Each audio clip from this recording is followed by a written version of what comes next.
adults, you should don't eat like this noodles kasi bawal to sa mga matanda. Tapos sa lolo, lola, mommy, daddy, dito pwede. Kasi baka magkasakit.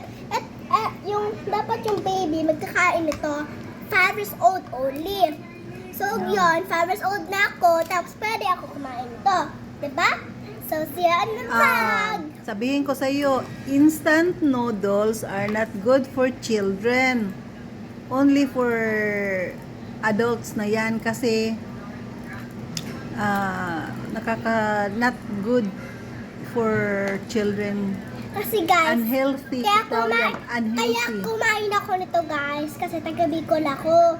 Sabi nila, Chet, nagtumawag sa akin, sabi ko, ano kakainin ko ba red for pagigising ko? Sabi niya, binilong niya na, spicy noodles.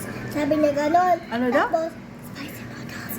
Spicy noodles. Tapos, pinunok sa kanya ni Ate Garrett. Tapos, pagkagising, alam na ni Mami, nakadarinig kasi ni Mami yung sabi ni Ate Garrett. So, nagluto siya ng ganyan, binigyan niya ako. So, that's the story of the noodles.